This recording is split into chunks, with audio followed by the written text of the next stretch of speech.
Hola, mi nombre es Erika García del grupo 102 y hablaré un poco sobre lo que nos enseñaron en inglés. Los pronombres que se utilizan para sustituir el nombre de alguna persona, que estos se dividen en dos, singular y plural. En singular están I, she, he, it. Y los plurales están we, they, you. En los plurales siempre se le agrega una S al final. Cuando terminan en S, SH, CH, X o se les agrega S. Los pronombres posesivos. En los pronombres posesivos hay dos funciones, la función determinante y la función pronombre. En la función determinante se usa para mencionar al dueño y en la función pronombre se utiliza para mencionar el objeto y después el dueño. Nos enseñan también a cómo describir un objeto con un sustantivo o un adjetivo.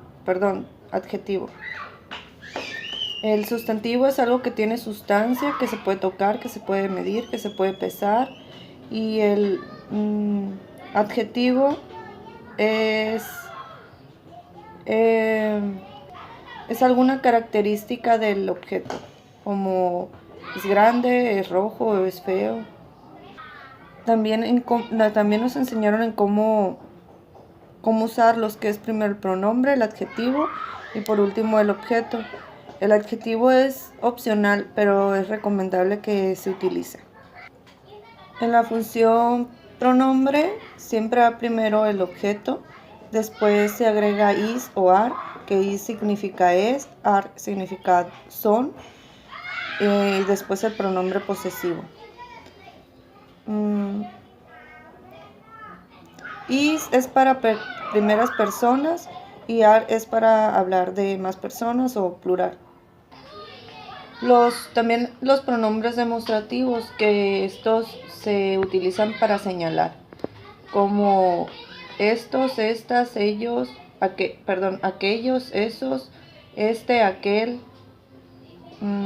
Y estos se utilizan primero el pronombre, más el objeto, más is o are y más el dueño. Is o are depende de si es una persona o si son varios, si es plural o singular. También está el tema del verbo to be, que el verbo to be significa ser, estar o tener. Y hay tres formas que son is, I y are. Que el I se utiliza para primeras personas, el is se utiliza para terceras personas o para algún objeto animal y are para varias personas. El verbo ser lo podemos utilizar como por ejemplo en soy, o él es un doctor, él es un arquitecto, él es un abogado, algún oficio o profesión. El verbo de estar es pues estar en algún lugar, para poder decir estoy en el parque, estoy en el trabajo. Y el verbo de tener pues puede significar la edad, algún sentimiento, como estoy enojado, tengo 18 años, tengo calor. Eso significa el verbo tener. También está el presente simple, que se utiliza para describir como alguna rutina, algún evento a futuro, hechos científicos. Están las estructuras y verbos auxiliares, que nos ayudan para ver en qué oración va cada verbo, el verbo to be o el verbo to do. Que el verbo to be pues significa ser, tener o estar, y el verbo to do significa hacer. El do se utiliza para el verbo do significa para primeras personas y plurales, y el does para tercera persona. En este están la función de verbos, las funciones afirmativas, negativas e interrogativas en el verbo to be y en el verbo to do. Estas estructuras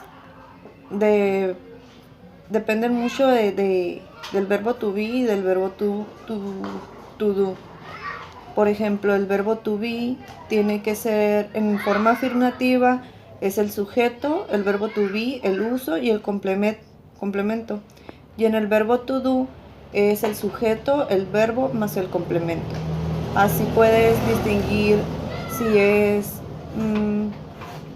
una oración con el verbo to be o una oración con el verbo to do. En la forma negativa, pues ahí es el sujeto, para el verbo to do es el sujeto, el verbo to do más not y el verbo más el complemento. Y en la función negativa, en el verbo to be, sujeto, verbo to be, not, el uso más el complemento.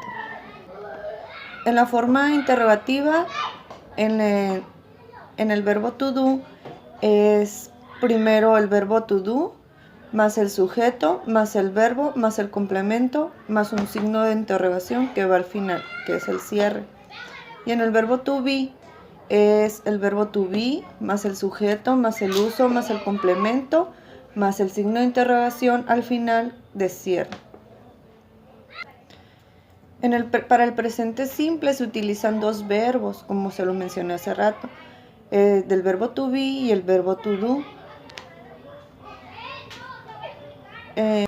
Hay una regla para terceras personas de como él, ello, eso, que se le va a agregar una S al final del verbo, perdón. Bueno, por mi parte esto es todo. Muchas gracias.